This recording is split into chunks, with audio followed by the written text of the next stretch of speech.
ತೀರ್ಪು ಎಂಬ ಪದವು ಸಿವಿಲ್ ಪ್ರಕ್ರಿಯಾ ಸಂಹಿತೆಯ 2ನೇ ಪ್ರಕರಣದಲ್ಲಿನ ಅದರ ಪರಿಭಾಷೆಯಲ್ಲಿರುವಂತೆ ಅದೇ ಸಂಬಂಧವನ್ನು 8ನೇ ಆದೇಶದ ನಿಯಮ ಮತ್ತು 10ನೇ ನಿಯಮದಲ್ಲಿ ಹೊಂದಿದೆ. ತೀರ್ಪು ಎಂದರೆ ಡಿಕ್ರಿ ಮತ್ತು ಆದೇಶಗಳ ಆಧಾರಗಳ ಮೇಲೆ ನ್ಯಾಯಾಧೀಶರು ನೀಡುವ ಹೇಳಿಕೆ ಎಂದರ್ಥ. ಯಾವುದೇ ಸಂಗತಿಗಳನ್ನು ಅಗತ್ಯಪಡಿಸಲು ನ್ಯಾಯಾಲಯದ ಅಧಿಕಾರವು ಬೇರೆ ರೀತಿಯಲ್ಲಿ ಸಾಬೀತುಪಡಿಸಲು ನಿರಾಕರಿಸದಿರುವ ಮೂಲಕ ಒಪ್ಪಿಕೊಳ್ಳಲಾಗಿರುವುದು ಭಾವಿಸಬೇಕು. ಅಂತಹ ಭಾವಿತ ಒಪ್ಪಿಗೆಗಿಂತ ಬೇರೆ ರೀತಿಯಲ್ಲಿ ಉಪನಿಯಮರಲ್ಲಿ ಉಲ್ಲೇಖಿಸಿರುವುದು ಸೇರಿದಂತೆ ಆ ಅಂಶಕ್ಕೆ ಸೂಕ್ತವಾದ ಎಲ್ಲ ಸನ್ನಿವೇಶಗಳಿಗೆ ವಿವೇಚನೆಯನ್ನು ಬಳಸುವ ಅಗತ್ಯವನ್ನು ತಾನಾಗಿಯೇ ಸೂಚಿಸುತ್ತದೆ ಮತ್ತು ತನ್ನೊಂದಿಗೆ ಕೊಂಡೊಯ್ಯುತ್ತದೆ. ಅಂಥ ವಿವೇಚನೆಯ ಬಳಕೆಯು ವಿಚಾರಣೆಯ ದಾಖಲೆಯಿಂದ ಸ್ಪಷ್ಟವಾಗಬೇಕು. ನಿಜಕ್ಕೂ ಅದು ವಾದಪತ್ರದಲ್ಲಿ ಒಳಗೊಂಡ ಎಲ್ಲ ಸಂಗತಿಗಳನ್ನು ಒಪ್ಪಿಕೊಳ್ಳುವುದಾಗಿ ಪರಿಗಣಿಸಿದ್ದಲ್ಲಿ ಆಗಲೂ ಸಹ ವಾದಿಯು ಅವನ ಕ್ಲೇಮು ಮಾಡುವ ಪರಿಹಾರಕ್ಕೆ ಕಾನೂನಿನಲ್ಲಿ ಅರ್ಹನಾಗಿಲ್ಲದಿರಬಹುದು ಎಂಬುದು ಒಂದು ಸಂಭಾವ್ಯ ಪ್ರಕರಣದಲ್ಲಿ ಸಂಭವಿಸಬಹುದು. ನ್ಯಾಯಾಲಯವು ತನ್ನ ವಿವೇಚನೆಯನ್ನು ಬಳಸಿಕೊಳ್ಳಬೇಕು ಮತ್ತು ಅದು ಹಾಗೆ ಮಾಡಿದೆ ಎಂಬುದನ್ನು ಸುಸ್ಪಷ್ಟವಾಗಿ ತೋರಿಸಬೇಕು. ನ್ಯಾಯಾಲಯವು ವಿಸ್ತಾರವಾದ ತೀರ್ಪು ಬರೆಯುವ ಅಗತ್ಯವಿಲ್ಲ.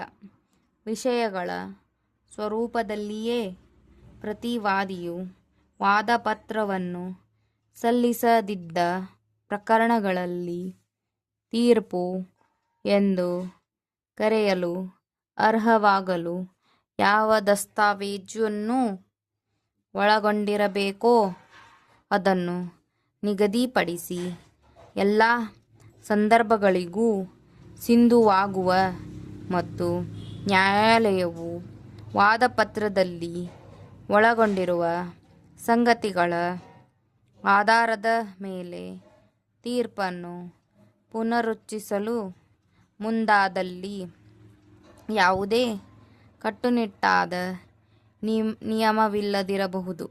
ಇದು ಅಗತ್ಯವಾಗಿ ಪ್ರತಿಯೊಂದು ಪ್ರಕರಣದ ಸಂಗತಿಗಳು ಮತ್ತು ಸನ್ನಿವೇಶಗಳ ಮೇಲೆ ಅವಲಂಬಿಸಿರಬೇಕು. ಹಾಗಿದ್ದರೂ ಸಿವಿಲ್ ಪ್ರಕ್ರಿಯಾ ಸಂಹಿತೆಯ 2 ಸಬ್ ಕ್ಲಾಸ್ 9ನೇ ಪ್ರಕರಣದಲ್ಲಿ ಪರಿಭಾಷಿಸಲಾದಂತೆ ತೀರ್ಪಿನ ಪರಿಕಲ್ಪನೆಯಲ್ಲಿ ಅಂತರ್ಗತವಾದ ಕೆಲವು ಕನಿಷ್ಠ ಅವಶ್ಯಕತೆಗಳಿವೆ.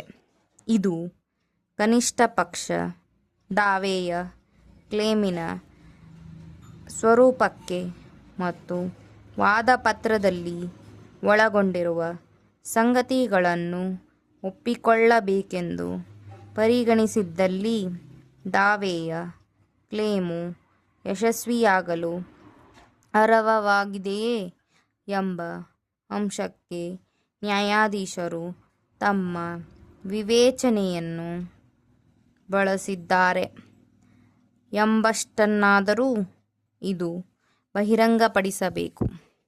ಈ ಸನ್ನಿವೇಶಗಳಲ್ಲಿ ನಿರಾಕರಿಸದಿರುವ ಒಪ್ಪಿಗೆಯನ್ನು ಸ್ವತಂತ್ರವಾಗಿ ಸಂಗತಿಗಳ ರುಜುವಾತುಗಳನ್ನು ತರಿಸಿಕೊಳ್ಳುವ ಅಗತ್ಯವಿದೆಯೆಂದು ನ್ಯಾಯಾಧೀಶರು ಭಾವಿಸುತ್ತಾರೆ ಎಂಬಂಥ ಪ್ರಕರಣಗಳಿಂದ ಇದು ಹೊರತಾಗಿದೆ ಮತ್ತು ಅಧಿವಿಚಾರಣಾ ನ್ಯಾಯಾಲಯವು ವಿವೇಚನೆಯ ಕೊರತೆಯಿಂದಾಗಿ ಅಪೀಲನ್ನು ಪುರಸ್ಕರಿಸಿದೆ.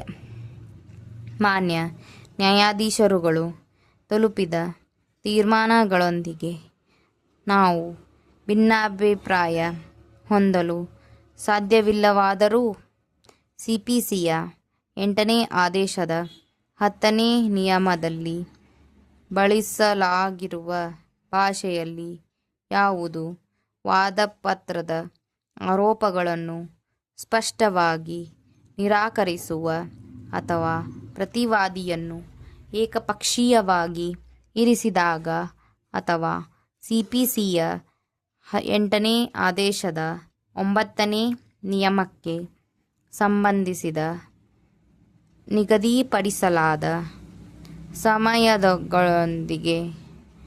ಸಮಯದೊಳಗೆ ವಾದ ಪ್ರತಿವಾದ ಪತ್ರಗಳನ್ನು ಪ್ರತಿವಾದಿಯು ಸಲ್ಲಿಸದಿದ್ದಾಗ ನಿರಾಕರಿಸದಿರುವ ಒಪ್ಪಿಗೆಯನ್ನು ಸೂಚಿಸಿದ ಹೊರತಾಗಿಯೂ ವಾದದ ಆರೋಪಗಳ ಪುರಾವೆಯ ಅವಶ್ಯಕತೆಗಳಿಂದ ದೂರ ಮಾಡುತ್ತದೆ ಎಂಬುದರಲ್ಲಿ ನಮಗೆ ಸಂದೇಹವಿಲ್ಲ.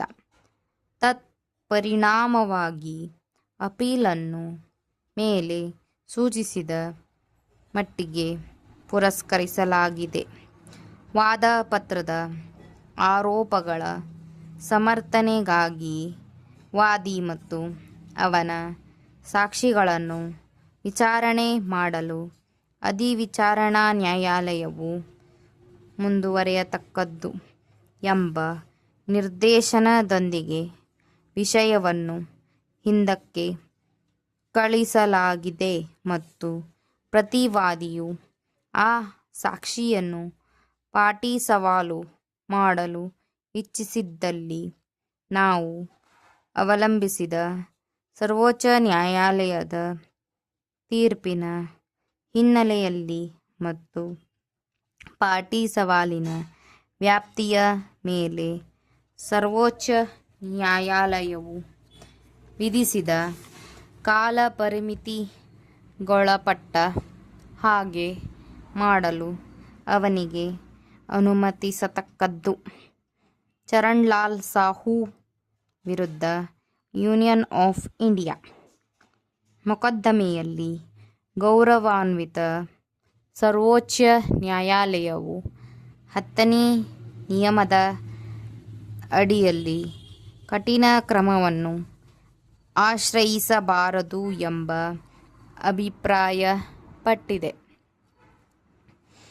ಪ್ರತಿವಾದಿಯು ವೆಚ್ಚಗಳ ಕೊಡುವಿಕೆಯಂತಹ ಪದಗಳನ್ನು ಮಂಡಿಸಬಹುದು.